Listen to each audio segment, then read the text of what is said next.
अस्सलाम वालेकुम। उम्मीद करता हूँ आप खैरियत से होंगे और आपकी ट्रेडिंग जर्नी अच्छी जा रही होगी। वेलकम करता हूँ आपका आज की एसएमसी सीरीज की इस वीडियो में, जिसका आपका टॉपिक है time frame alignment and confirmation. ठीक है। सबसे पहले हम बात करते हैं टाइम फ्रेम अलाइनमेंट की कि ये क्या चीज़ है। ये बेसिकली कोई बहुत ज़्यादा टेक्निकल चीज़ तो नहीं है, लेकिन बहुत ज़्यादा यूज़फुल चीज़ है। ठीक है, ये बहुत ज़्यादा यूज़फुल चीज़ है। आपने इन चीज़ों को माइंड में रखना है।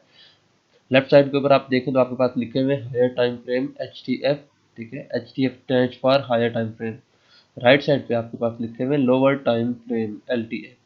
तो अब ये टाइम फ्रेम्स का क्या चक्कर है, इनको कैसे अलाइन किया जाता है। तो बेसिकली मैं आपको सिंपल नरेशन बता देता हूँ कि आप लोग जो मार्केट का एनालिसिस करते हैं ना, वो करते हैं बड़े टाइम फ्रेम के ऊपर, हायर टाइम फ्रेम के ऊपर। लेकिन जब आप ट्रेड लेते हैं तो आप लेते हैं लोअर टाइम फ्रेम के ऊपर। ठीक है, जो आपकी कंफर्मेशन होती है वो लोअर टाइम फ्रेम के ऊपर होती है, और जो आपका एनालिसिस होता है वो हायर टाइम फ्रेम के ऊपर होता है। अब इसका क्या मतलब है, ये मैं आपको आगे चल के बताऊंगा। अभी सिर्फ आप लोगों ने इस चीज़ को याद रखना है कि जो आपका मंथली का टाइम फ्रेम के ऊपर अगर आप एनालिसिस कर रहे हैं ना, तो आपका जो उसकी कंफर्मेशन होगी ना, वो डेली के टाइम फ्रेम पे आपने लेनी है। फिर अगर आप वीकली चार्ट के ऊपर एनालिसिस कर रहे हैं तो आपकी जो कंफर्मेशन है वो आएगी H4 के चार्ट के ऊपर। अगर आप डेली चार्ट के ऊपर या डेली टाइम फ्रेम के ऊपर एनालिसिस करें तो आपका जो कंफर्मेशन आपको मिलनी है वो मिलनी है H1 के ऊपर। आप ट्रेड H1 के टाइम फ्रेम के मुताबिक लेंगे। फिर अगर आपका एनालिसिस है H4 का, तो आप जो ट्रेड लेंगे या जो आप कंफर्मेशन देखेंगे वो देखेंगे M15 में। ऐसे ही अगर आपका जो एनालिसिस है वो H1 के ऊपर है, तो जो आपकी ट्रेड होगी वो होगी M5 पे। और अगर आप M15 के ऊपर एनालिसिस करें तो फिर जो आपकी ट्रेड है वो होगी M1 के ऊपर। ठीक है, अब एनालिसिस का मतलब क्या है। एनालिसिस का मतलब जैसे कि आप मार्केट स्ट्रक्चर फाइंड आउट करें, बॉस जॉर्ज फाइंड आउट करें, आप मार्केट का ट्रेंड फाइंड आउट करें। उसके बाद आप वहाँ पे कोई PDRA ढूंढ रहे हैं, मतलब कि फेयर वैल्यू गैप हो सकता है, इनवॉइस फेयर वैल्यू गैप हो सकता है, ऑर्डर ब्लॉक या ब्रेकर ब्लॉक हो सकता है। ठीक है, तो वो अगर आप मंथली के टाइम फ्रेम के ऊपर ये चीज़ें देख रहे हैं या वीकली के ऊपर या डेली के ऊपर, तो जो आप ट्रेड लेंगे वो फिर जब मार्केट उस PDRA में टैप करेगी, उस फेयर वैल्यू गैप में टैप करेगी, तो वहां से आपने जिस टाइम फ्रेम का वो फेयर वैल्यू गैप है, जैसे कि मैं एग्जांपल लेता हूँ कि वो लेट सपोज मंथली का फेयर वैल्यू गैप है, तो जब मार्केट उस फेयर वैल्यू गैप में आएगी तो फिर आपने क्या करना है, आपने टाइम फ्रेम को डेली के ऊपर शिफ्ट करना है, और फिर आपने डेली के ऊपर स्ट्रक्चर का वेट करना है, कंफर्मेशन आपने लेनी है डेली के ऊपर। ठीक है, अब मैं आपको एक नरेशन से ये चीज़ें समझाता हूँ तो आपको मजीद इंशाल्लाह क्लियर हो जाएंगी। ठीक है, तो सबसे पहले मैं यहाँ पे HTF का एक ड्रा करता हूँ। लेट्स सपोज ये हमारे पास मंथली टाइम फ्रेम है। ठीक है, अच्छा मंथली को छोड़े, लेट्स सपोज हमारे पास ये डेली का टाइम फ्रेम है। मार्केट डेली के टाइम फ्रेम में बाय जा रही है। ठीक है, अब मार्केट यहाँ पे जब बाय जा रही थी तो मार्केट ने यहाँ पे एक फेयर वैल्यू गैप या चले ऑर्डर ब्लॉक या ब्रेकर ब्लॉक, कोई भी चीज़ यहाँ पे क्रिएट कर दी है। ठीक है, ये आपके पास ऑर्डर ब्लॉक या ब्रेकर ब्लॉक कुछ भी हो सकता है, एनी PDRA।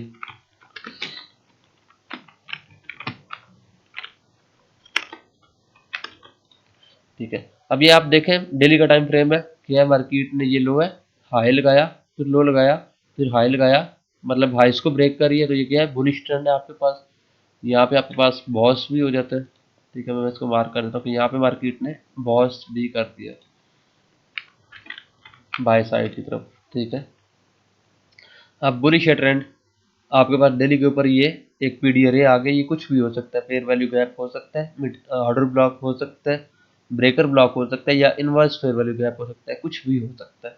अब ये क्योंकि डेली का टाइम फ्रेम है, ठीक है, so market daily time frame में अभी बाय जा रही थी।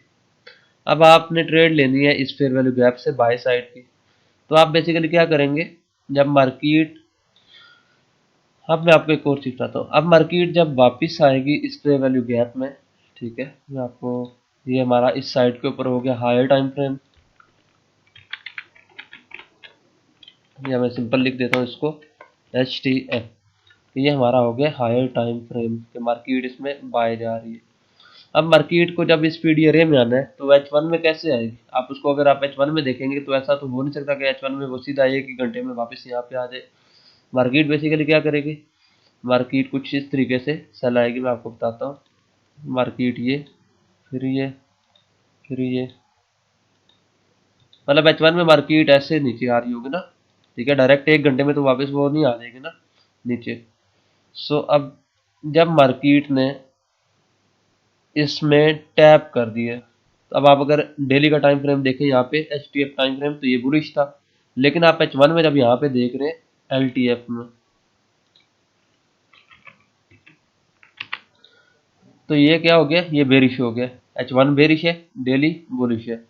अब H1 बेरिश हुआ, क्यों हुआ? क्योंकि मार्केट ने इस पीडी अरे में आना था जहां से आपने ट्रेड लेनी थी। अब आप H1 में देख रहे हैं मार्केट बेरिश है, तो आप क्या करेंगे, आप अब वेट करेंगे कि मार्केट जो है ना वो H1 में भी बुलिश हो जाए। ठीक है, तो अब H1 में मार्केट कैसे बुलिश होगी? जब मार्केट H1 में दोबारा से बाय साइड की तरफ चॉच करेगी। ठीक है, तो आपका चॉच किस जगह पे हो रहा है? यहाँ पे आपके पास रिसेंट हाई है, मार्केट हाई ब्रेक करेगी तो बाय साइड का चॉच हो जाएगा। ठीक है, सो अब आपने वेट करना है कि H1 में भी मार्केट जो है वो बुलिश हो जाए। मार्केट जब इससे ऊपर क्लोजिंग देगी, यहाँ पे आपका क्या आ जाता है, चॉच।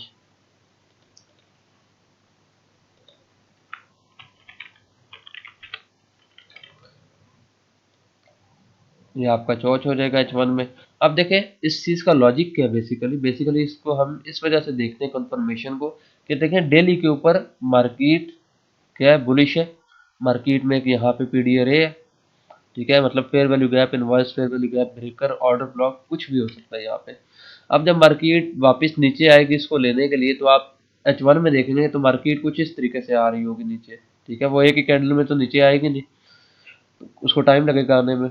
तो जब मार्केट ऐसे नीचे आ रही होगी और मार्केट जो है वो इस फेयर वैल्यू गैप में टैप करेगी, अब यहाँ पे बेसिकली क्या है कि मार्केट इस फेयर वैल्यू गैप में तो आ गई है, डेली में मार्केट बुलिश है। लेकिन जो एल टी एफ है, मैं आगे यहाँ पे लिख देता हूँ बल्कि चले, कि ये डेली हमने जो लिया था वो लिया था, एच टी एफ हमने लिया था डेली, एल टी एफ हमने लिया था आवरली, मतलब कि H1।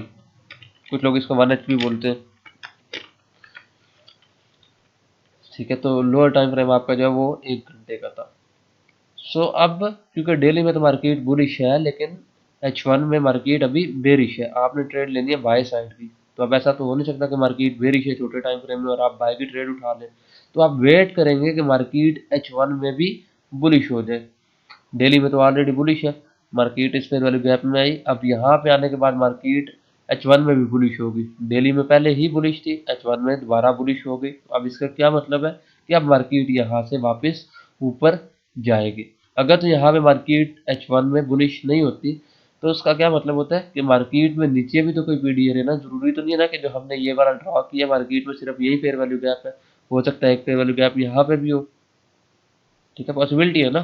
तो अगर मार्केट H1 में यहाँ पे बाय साइड की आपको चॉच नहीं देगी, अपना ट्रेंड बाय साइड को शिफ्ट नहीं करेगी, तो इसका मतलब यह है कि मार्केट हो सकता है मजीद नीचे आ जाए इस पीडी एरिया तक भी। ठीक है, तो आपने बेसिकली जो बिगर टाइम फ्रेम्स के पीडी एरिया है उनमें वेट करना है कि मार्केट अगर आप बाय की ट्रेड ले रहे हैं तो छोटे टाइम फ्रेम में भी मार्केट बाय साइड का स्ट्रक्चर दे आपको। अब यहाँ पे H1 में चॉच हुआ, अब आप देखेंगे कि यहाँ पे इस चॉच के टाइम पे हो सकता है कोई फेयर वैल्यू गैप हो, मार्केट वापस आएगी इस फेयर वैल्यू गैप में, जब तो आपने यहाँ से बाय करना है इस H1 के फेयर वैल्यू गैप से। इसमें आएगी मार्केट, आपने यहाँ से बाय करना है। जो स्टॉप लॉस है आपका वो क्या होगा, ये जो H1 का जो लो है ना ये वाला, ये आपका स्टॉप लॉस हो जाएगा। टीपी आप जो है 1:3 रख सकते हो। 1:3 का आपने टारगेट लिया और मार्केट से आउट हो गए। अब यही सेम सिनेरियो जो है ना वो आप अगर किसी और टाइम फ्रेम पे ट्रेड कर रहे हैं तो उसमें भी देखना है। मतलब कि अगर आप देख रहे हैं, लेट्स सपोज आप एनालिसिस कर रहे हैं कि मार्केट जो है वो बुलिश है H4 के ऊपर, तो जो लोअर टाइम फ्रेम है आपका वो क्या आ जाएगा, M15 आ जाएगा यहाँ पे। ठीक है, फिर आपने जब मार्केट जो है इस H4 के इस पे वैल्यू गैप में आएगी, तो आपने क्या करना है, आपने M15 में चले जाना है। M15 में आपने वेट करना है मार्केट चॉच करे, आपको कोई फेयर वैल्यू गैप मिले, तो आप उस M15 का जो फेयर वैल्यू गैप है उससे बाय करेंगे। जो M15 का लो होगा उसको आप टॉप लॉस रखेंगे, 1:3 की आप ट्रेड जो है वो एग्जीक्यूट करेंगे। 1:3 के ऊपर आप अपना टीपी रखेंगे और जब 1:3 आपको मिल गया आप मार्केट से प्रॉफिट लेके आउट हो जाएंगे। तो उम्मीद करता हूँ कि ये सिंपल चीज़ जो मैंने आपको नरेशन दी है वो आपको समझ आ रही होगी। अब इफ़ इन केस अगर मार्केट में यहाँ पे बाय साइड का चॉइस नहीं होता तो आप बाय नहीं करेंगे, फिर क्या करेंगे, आप वेट करेंगे कि हो सकता है मार्केट मजीद नीचे आ जाए यहाँ पे। ठीक है, मैं उसको भी ड्रा कर देता हूँ।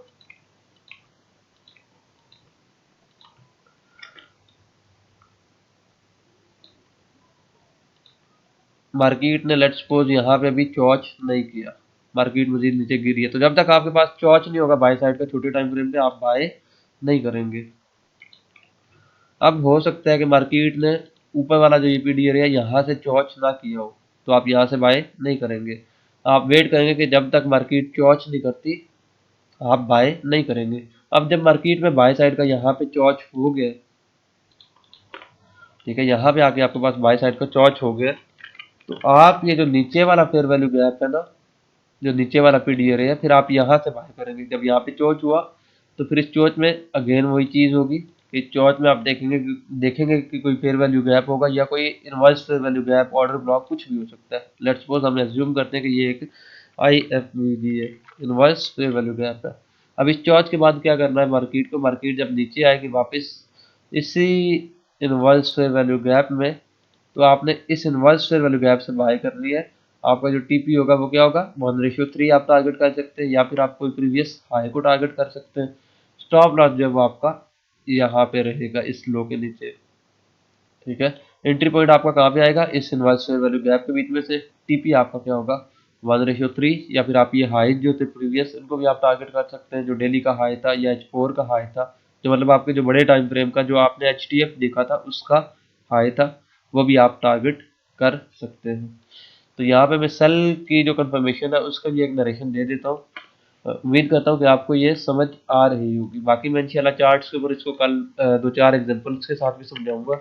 एक ही वीडियो में एग्जांपल्स और नरेशन पॉसिबल नहीं थी, वो वीडियो काफ़ी लंबी हो जाती। सो अभी हम चलते हैं सेल साइड की तरफ। ये हमारा HTF है। हमने पहले देखा कि डेली का HTF लिया था, फिर H4 का लिया था। अब हम लेट्स सपोज ले लेते हैं H1 का, कि हम जो मार्केट का ट्रेंड देख रहे हैं वो H1 में देख रहे हैं, मार्केट का स्ट्रक्चर M1 में देख रहे हैं। मार्केट H1 में, सॉरी, H1 में मार्केट क्या है, बेरिश है, मार्केट लॉस बना रही है,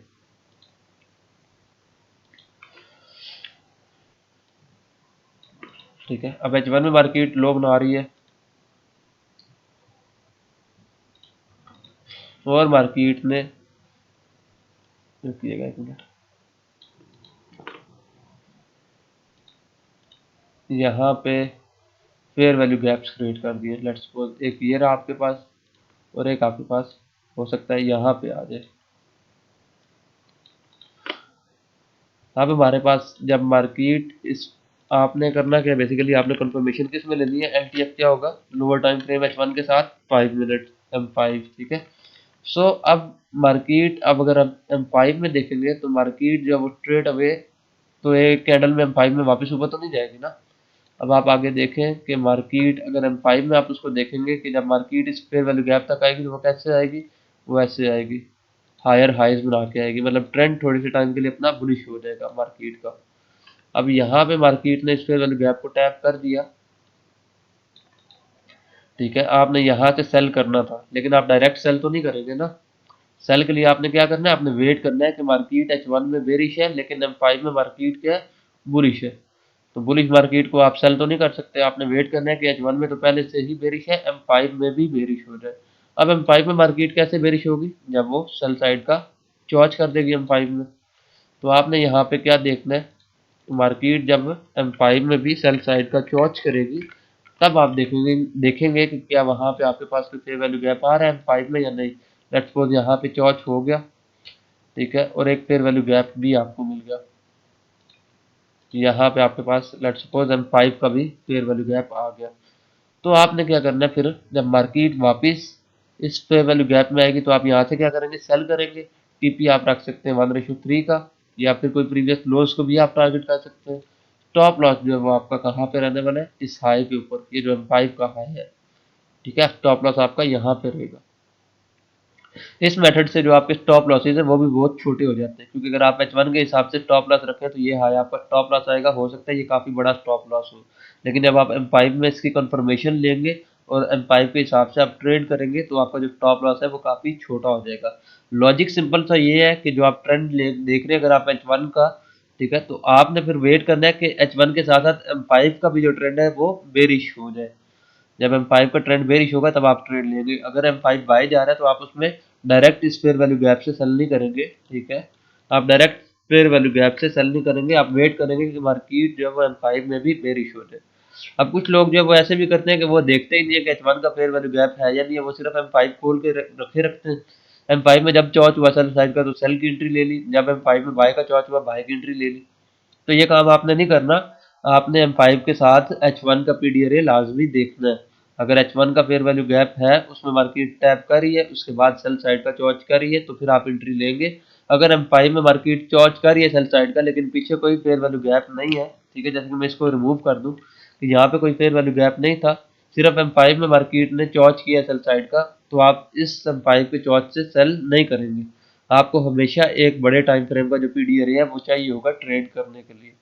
ठीक है, अब यहाँ पे अगर मार्केट लेट्स सपोज यहाँ पे चौच ना करती, तो फिर मार्केट क्या करती, ऊपर जो फेयर वैल्यू गैप पेंडिंग था मार्केट वहां तक जाती, आपने वहां तक का मार्केट का वेट करना था। कि फिर हो सकता है पॉसिबली कि मार्केट ने अगर चौच नहीं किया सेल साइड का, तो इसका मतलब है कि मार्केट मजीद ऊपर जाना चाह रही है अभी। तो आपने क्या करना था, आपने वेट करना था कि मार्केट ऊपर वाला जो पीडी है उसमें टैप करे। अब ये ऊपर वाले फेयर वैल्यू गैप में जब मार्केट टैप करी है, या ऑर्डर ब्लॉक में कोई भी पीडी हो सकता है सेम, जब इसमें टैप करिए, ये H1 का ऑर्डर ब्लॉक है लेट्स सपोज, मार्केट इसमें जब टैप करिए, फिर आप M5 में क्या करेंगे, दोबारा से वेट करेंगे कि मार्केट सेल साइड का चौच करे। अब मार्केट सेल साइड का यहाँ पे चौच करेगी, जब लोज ब्रेक करेगी, ये आपके पास चौच आ गया। तो मार्केट जब M5 में चौच करेगी और आपको फेयर वैल्यू गैप देगी M5 में, तो फिर आप क्या करेंगे, इस फेयर वैल्यू गैप में आने का मार्केट का वेट करेंगे। जब मार्केट इस फेयर वैल्यू गैप में आई, यहाँ से आपने सेल किया, टॉप लॉस जो है आपका M5 का हायर जो है उससे ऊपर होगा, ये आपका टॉप लॉस आ जाएगा। टीपी आपका क्या होगा, 1:3। ठीक है, विदाउट कंफर्मेशन छोटे टाइम फ्रेम की आपने ट्रेड नहीं लेनी।